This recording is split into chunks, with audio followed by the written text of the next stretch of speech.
زوجها وبث منهما رجالا كثيرا ونساء واتقوا الله الذي تساءلون به والارحام ان الله كان عليكم رقيبا يا ايها الذين امنوا اتقوا الله وقولوا قولا سديدا يصلح لكم اعمالكم ويغفر لكم ذنوبكم ومن يطع الله ورسوله فقد فاز فوزا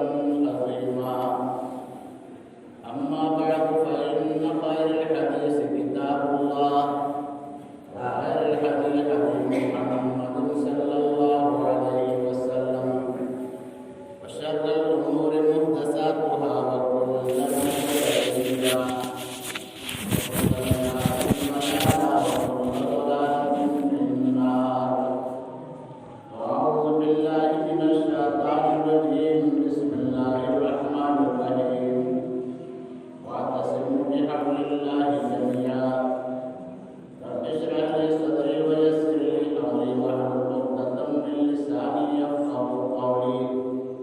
سبحانك لا علم لنا إلا ما علمتنا إنك أنت العليم الحكيم اللهم صل على محمد وعلى آل محمد كما صليت على إبراهيم وعلى آل إبراهيم إنك حميد مجيد اللهم بارك على محمد وعلى آل محمد كما باركت على إبراهيم وعلى آل إبراهيم إنك حميد مجيد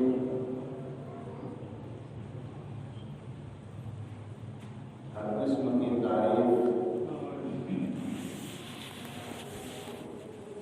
اس بہتر کے لیے لائق و زیبا ہے جو قادر مطلق اور اکرم العالمین ہے یعنی دکھ اور سکھ عزت اور ذلت بیماری اور شفا عروج و زوال ہدایت و گمراہی امیری اور غریبی سب اسی کے قبضۂ قدرت میں ہے ہوا یہی چلتی ہے جب اس کا حکم ہو اس کے حکم کے بغیر درخت کا ایک پتا بھی نہیں ہل سکتا بارش جبھی ہوتی ہے جب اس کا حکم ہو اس کے حکم کے بغیر پانی کا ایک قطرہ بھی نہیں گر سکتا وہی دعاؤں کو قبول کرنے والا دعاؤں کی توفیق دینے والا اور دعاؤں کے ذریعے ہماری مصیبتوں کو دور کرنے والا ہے اسی نے ہمیں زندگی دی اور زندگی گزارنے کے وسائل اور ذرائع بھی عطا فرمایا اور ہماری رشد و ہدایت کی خاطر انبیاء کرام کو مبعوث کرنے کا ایک لمبا سلسلہ جاری کیا جو حضرت آدم علیہ السلام سے لے کر نبی محترم جناب محمد رسول اللہ صلی اللہ علیہ وسلم پر آ کر تمام ہوا درود و سلام کا نزول ہو اللہ کے بھیجے ہوئے ان تمام برگزیدہ پاک صفت انبیاء کرام پر جو رب ذوالجلال کا پیغام لے کر اس دنیا میں آئے اور انہوں نے انسانیت کی صحیح رہنمائی کی انگنت بے شمار درود و سلام کا نزول ہو اللہ کی آخری نبی سید الاولین والآخرین شفیع المذنبین رحمت للعالمین محبوب کبریا جناب محمد رسول اللہ صلی اللہ علیہ وسلم پر جو عرب و عجم کے لیے ہدایت کا چراغ بن کر تشریف لائے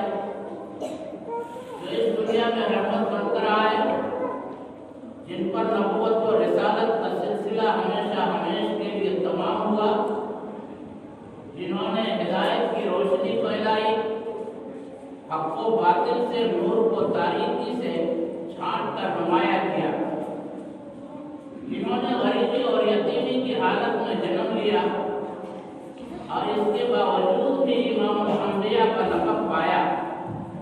اور جن پر ایک مرتبہ درود بھیجنے والا اللہ رب العالمین کے 10 رحمتوں کا مستحق قرار پاتا ہے۔ اللہم صلی علی محمد وعلی آل محمد۔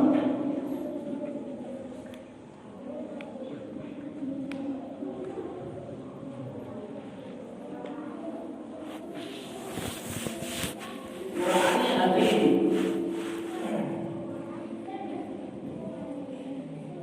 ایک آفاقی اور آسمانی کتاب ہے۔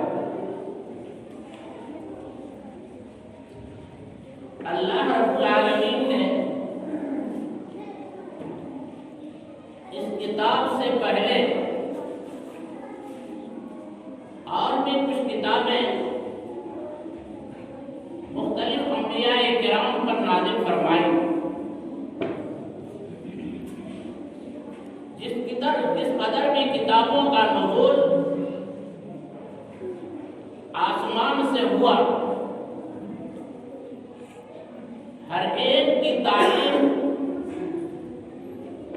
صرف یہی تھی کہ اس کتاب کے ماننے والے آپس میں مل جل کر رہیں، آپس کے فساد اور بگاڑ سے کوسوں دور رہیں، اور ان کتابوں میں انسانی زندگی گزارنے کے تمام دستور، ضابطے حیات اور لائے عمل موجود تھا۔ لوگ ان کتابوں کے احکامات پر عمل کرتے تھے، اور جس کا نتیجہ دنیا کی زندگی میں اسے حاصل ہوا کرتا تھا۔ انہیں آسمانی کتابوں کی آخری کڑی یہ قرآن عظیم ہے، جو اللہ تبارک و تعالیٰ نے اپنے آخری نبی جناب محمد رسول اللہ صلی اللہ علیہ وسلم پر نازل فرمایا۔ یہ بھی پوری دنیا انسانیت کے لیے اس کتاب میں ایک ضابطہ، ایک اصول اور ہماری رہنمائی کا ایک ذریعہ اس میں موجود ہے۔ جن لوگوں نے بھی اس کتاب کے احکامات کو مانا، اس کے فرامین پر عمل کیا، تو دنیا کی زندگی میں اللہ تبارک و تعالیٰ نے انہیں مختلف قسم کے انعامات و اکرامات سے نوازا، امن چین کی زندگی عطا فرمائی، اور انہیں بدامنی اور خوف و خطر سے محفوظ و معمون رکھا۔ اسی کتاب کی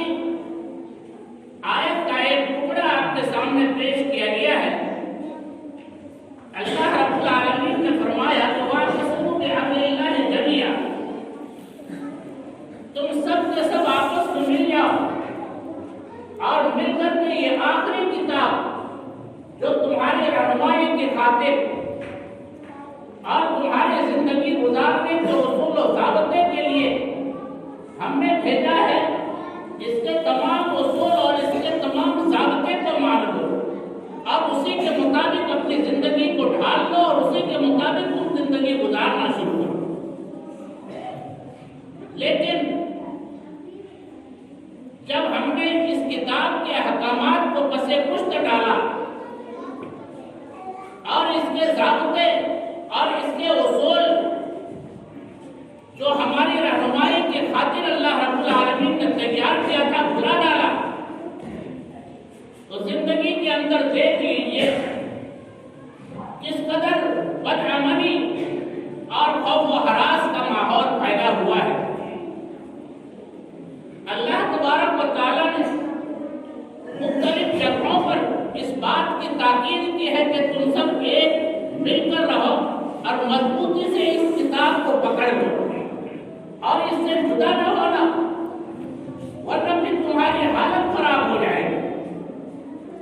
آج دیکھ لیجیے اسی کتاب کے ماننے والے آپس میں متحد نہیں ہیں اور آپس میں بگاڑ کا ماحول پھیلا ہوا ہے، جبکہ ہم ایک عظیم کتاب کے ماننے والے ہیں، ہم ایک عظیم مذہب اور دھرم کے ماننے والے ہیں، ہمارا رتبہ اور ہمارا مرتبہ بھی ایک عظیم ہونا چاہیے، لیکن ایسا نہیں ہے۔ آج ہمارے درمیان جو فساد اور بگاڑ کا ماحول جنم لے رہا ہے، اس کی وجہ اور اس کی اصل وجہ یہ ہے کہ ہم نے اس کتاب کی تعلیم کو بھلا ڈالا ہے۔ اب آئیے ہم دیکھتے ہیں کہ جب اتنی عظیم کتاب کے مالک ہم ہیں اور یہ کتاب ہمارے درمیان ہمارے آپس کے رشتوں کو جوڑنے کے لیے آئی تھی، پھر کیا وجہ ہے کہ ہمارے درمیان بگاڑ پیدا ہو رہا ہے؟ اب بگاڑ کیوں پیدا ہوتے ہیں؟ اس کے اسباب و علاج کیا ہے؟ عام طور پر دیکھا جاتا ہے جب کسی کے اندر کوئی بگاڑ پیدا ہوتا ہے تو اس کے اندر کچھ اسباب بھی ہوتے ہیں،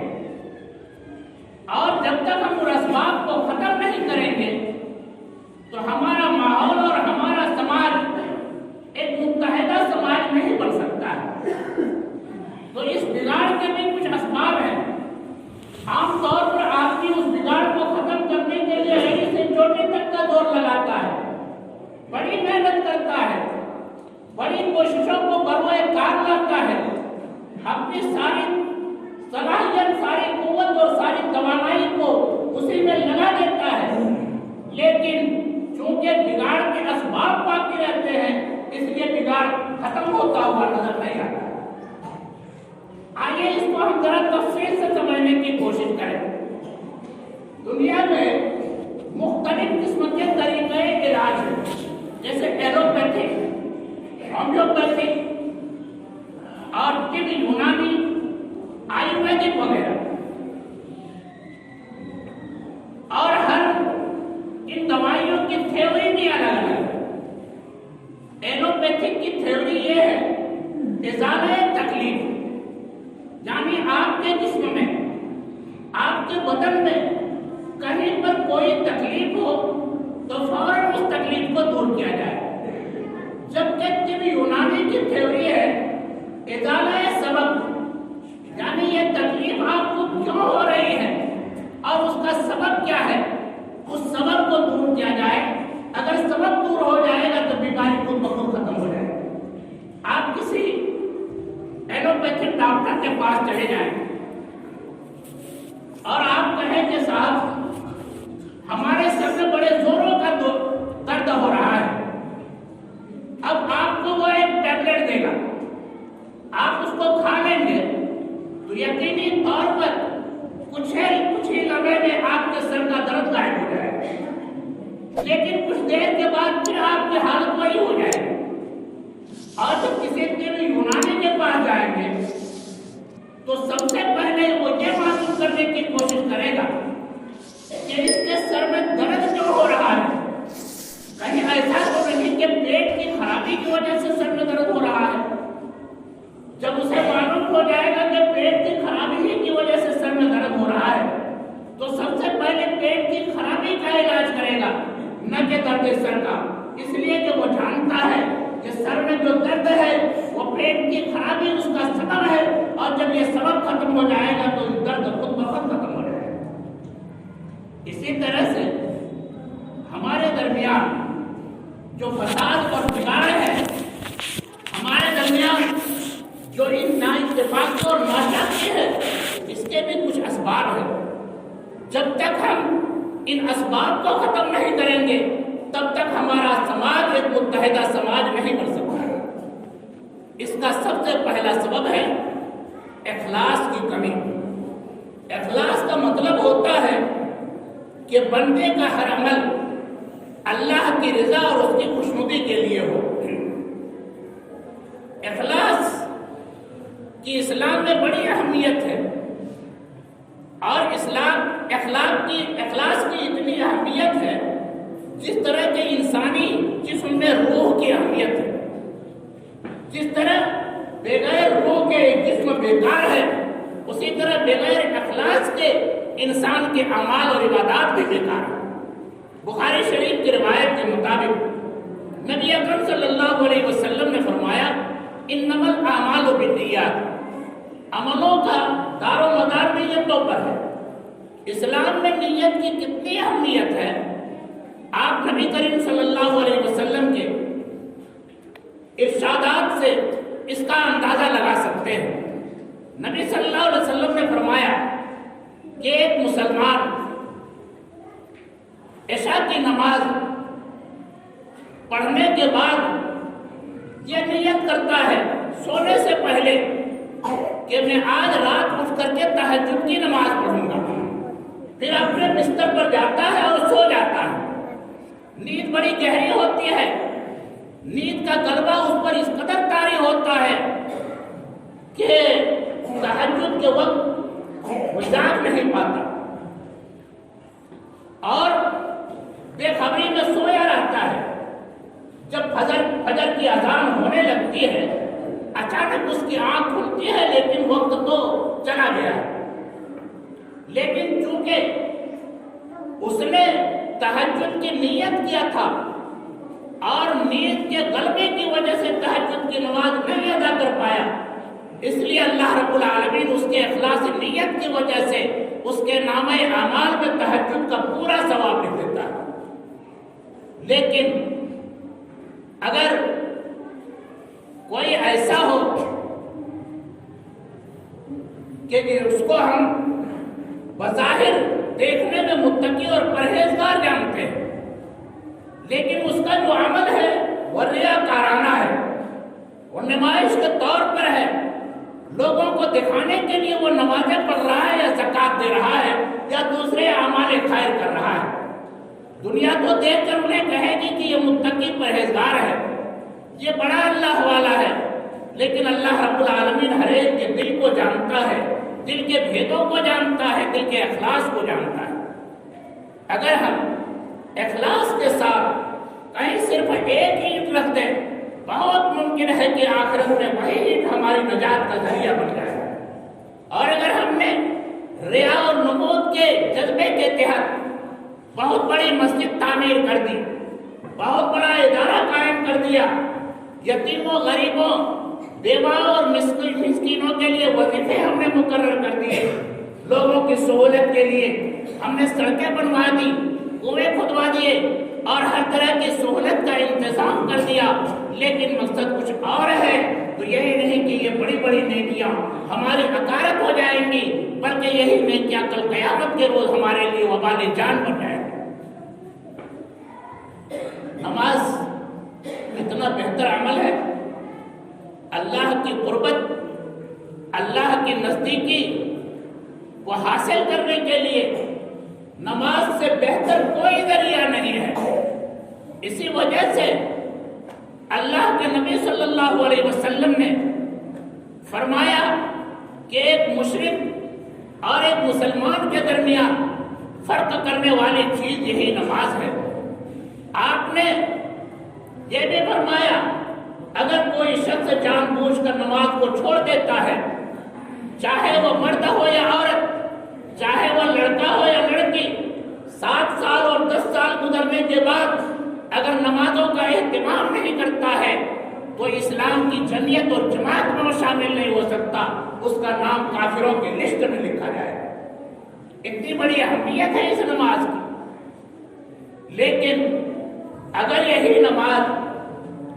اللہ کی رضا اور اس کی خوشنودی کے لیے نہ ہو تو اللہ کے نبی نے فرمایا کہ من صلی یرائی فقط اشرک، رات بھر آپ تہجد پڑھ رہے ہیں، فرض نمازوں کا بڑا اہتمام کر رہے ہیں، سنن و نوافل کی بڑا اہتمام آپ سے ہو رہا ہے، لیکن اگر مقصد ہے ریا، مقصد ہے نمائش، مقصد ہے لوگوں کو دکھانا، اور مقصد ہے کہ لوگوں کے درمیان اپنے نام کو ظاہر کرنا کہ یہ شخص بڑا تہجد گزار ہے، بڑا نمازی ہے اور بڑا اللہ والا ہے، اللہ کے نبی نے فرمایا کہ من صلی یرائی فقد اشرک، جس نے دکھاوے کے لیے اور ریاکارانہ جذبے کے تحت اخلاص کو چھوڑ کر کے اس نے نماز پڑھی، اس نے شرک کیا۔ یہ صدقہ و خیرات ایک بہترین عمل ہے اللہ کے غضب و غضب سے چھٹکارا پانے کے لیے، اللہ کے غصے کو کم کرنے کا بہت بہترین ذریعہ ہے کہ انسان صدقہ و خیرات کرے۔ یہ صدقہ و خیرات انسان کو قبر کے عذاب سے بھی بچائے گا، جہنم کے ہولناکوں سے بھی بچائے گا، آخرت میں یہ نجات کا ذریعہ بنے گا، اور حشر کے میدان میں جہاں لوگ تپتی دھوپ میں پسینوں میں شرابور ہوں گے، لوگ حیران و پریشان ہوں گے، کوئی کسی کا پوچھنے والا نہیں ہوگا، کوئی کسی کی مدد کرنے والا نہیں ہوگا، تو صدقہ و خیرات کرنے والے بڑے ہی آرام اور سکون کے ساتھ عرش کے چھاؤں تلے اور پناہ گزین ہوں گے۔ اللہ کے نبی نے فرمایا وَمَن تَصَدَّقَ بِصَدَقَةٍ فَأَخْفَاهَا حَتَّىٰ لَا تَعْلَمَ شِمَالُهُ مَا تُنفِقُ يَمِينُهُ، کہ جو لوگ اللہ کے راستے میں صدقہ و خیرات کرتے ہیں چھپا کر کے محض اللہ رب العالمین کی رضا اور خوشنودی کے خاطر، اللہ رب العالمین سے کچھ پانے کی خاطر، تو کل حشر کے میدان میں وہ عرش کے چھاؤں تلے اور عرش کے سائے میں پناہ گزین ہوں۔ کتنا بڑا عمل ہے، لیکن اخلاص سے اگر یہی صدقہ و خیرات ہٹ جاتا ہے تو پھر انسان کا سارا کیا کرایا برباد ہو، تباہ و برباد ہو جاتا ہے۔ حشر کے میدان میں مسلم شریف کی روایت کے مطابق نبی کریم صلی اللہ علیہ وسلم نے فرمایا کہ اللہ تبارک و تعالیٰ اپنے بندوں سے پوچھے گا، اپنے بندوں میں سے کچھ آدمی کو بلائے گا جو اللہ کے راستے میں شہید ہوا تھا، جنہوں نے دین کی تعلیم حاصل کیا تھا اور جنہیں اللہ نے اپنے فضل و کرم سے نوازا تھا، سب سے پہلے شہید بلائے گا۔ اللہ تبارک و تعالیٰ اس سے پوچھے گا کہ ہم نے تمہیں دنیا میں بڑی بڑی نعمتیں دی تھی، تمہاری زندگی ہم نے دی، تمہاری جوانی ہم نے دی، تمہیں صحت و توانائی ہم نے دی، کھانے پینے کی ساری چیزیں ہم نے عطا کی، چلنے پھرنے کے لیے بود و باش اختیار کرنے کے لیے زمین کو تمہارے لیے ہم نے بچھایا اور چھت کے طور پر آسمان کو تمہارے سر کے اوپر کھڑا کیا، بتاؤ کہ تم نے اس نعمت کا شکر کس طور پر ادا کیا؟ وہ کہے گا کہ پروردگار عالم، میں تیری دی ہوئی نعمتوں کا اقرار کرتا ہوں اور اس کے شکریہ کے لیے ہم نے تیری راہ میں اپنی جان کو قربان کر دیا، اپنی جان کا نذرانہ پیش کر دیا،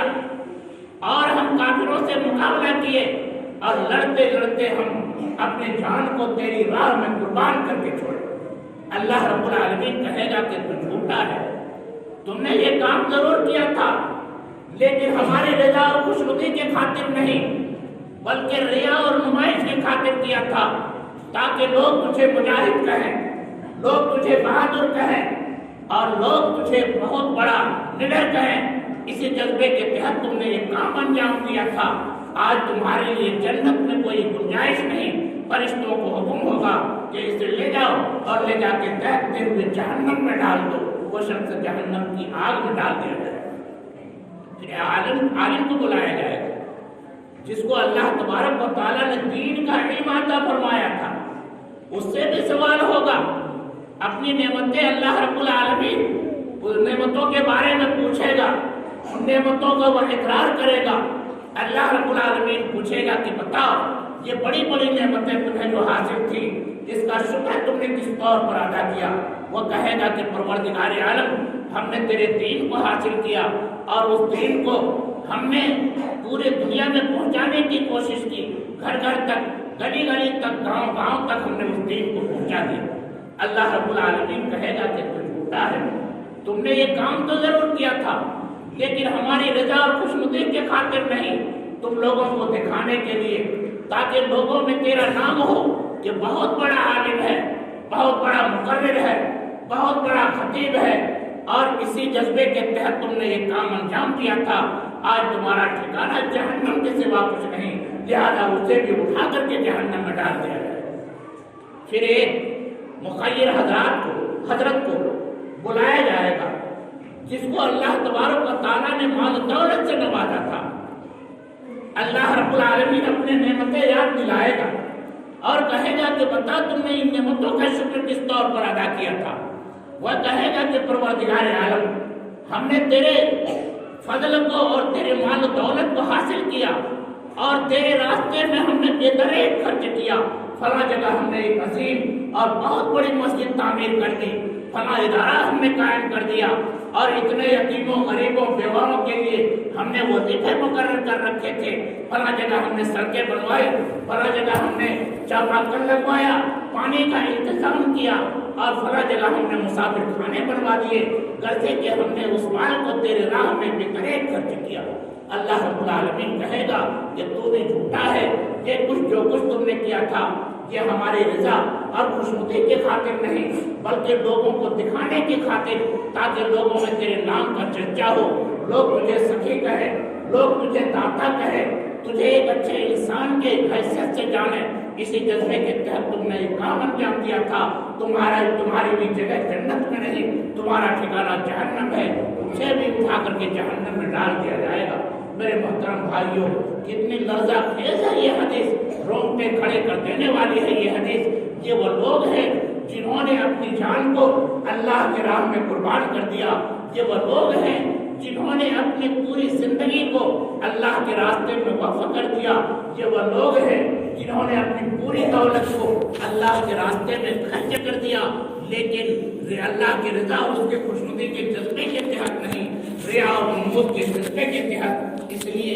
اس کی یہ ساری نیکیاں غارت جائیں گی، اور پھر یہی نیکیاں اس کے لیے قیامت کے روز وبال جان بن جائیں گی۔ میرے محترم بھائی، یہ اخلاص اور ایمان دونوں لازم و ملزوم ہے، اور ایمان والے کا ہر کام اخلاص کے جذبے ہی کے تحت ہوتا ہے۔ اس سلسلے کا تاریخ اسلام کا ایک واقعہ میں آپ کے سامنے بیان کرنا چاہتا ہوں، گرچہ اس واقعہ میں کلام ہے لیکن بحیثیت نصیحت کے اس کو بیان کیا جا سکتا ہے۔ ایک مرتبہ حضرت علی رضی اللہ تعالی عنہ کا مقابلہ ایک کافر کے ساتھ ہوتا ہے۔ حضرت علی رضی اللہ تعالی عنہ اس کافر کو زمین پر گرا دیتے ہیں، اس کے سینے پر سوار ہو جاتے ہیں اور اپنے نیام سے خنجر کو نکالتے ہیں اور اس کا کام تمام کرنا چاہتے ہیں۔ اسی لمحے میں مرتا کیا نہ کرتا، وہ کافر شخص حضرت علی رضی اللہ تعالی عنہ کے چہرے پر تھوک دیتا ہے۔ حضرت علی کو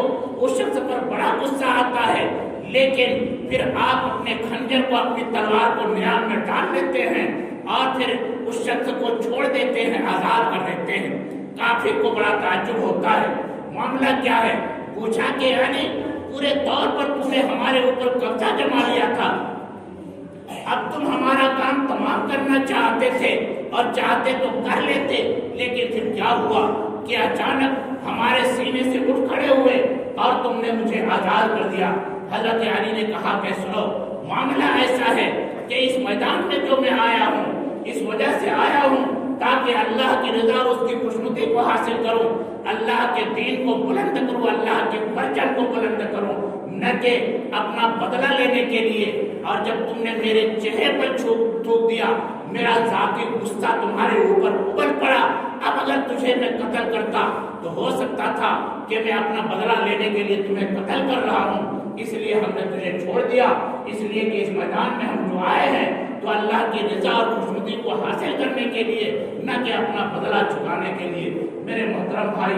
آج ہمارے درمیان جو ناچاکی اور نااتفاقی ہے، آج مسلمانوں کے درمیان جو فساد اور بگاڑ ہے، وہ اخلاص کی کمی کی وجہ سے ہے۔ اگر ہم اپنے آپ کو مخلص بنا لیں اور ہمارا ہر کام اخلاص کے جذبے کے تحت ہونے لگے تو ہمارے درمیان فساد اور بگاڑ کا سوال ہی نہیں پیدا ہوتا۔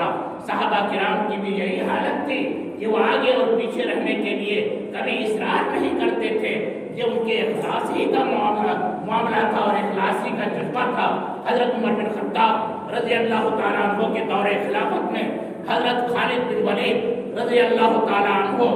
سپہ سالاری کے عہدے سے معزول کر دیے گئے تھے، ہٹا دیے گئے تھے۔ پھر وہ پیچھے رہ کر کے لڑنے لگے۔ ایک شخص نے پوچھا کہ خالد کیا معاملہ ہے، کیا تمہیں محسوس نہیں ہو رہا ہے کہ تم لوگوں کے مسلمانوں کے سپہ سالار تھے اور آج ایک معمولی سپاہی کی حیثیت سے پیچھے رہ کر کے لڑ رہے ہو؟ تو انہوں نے کہا کہ انی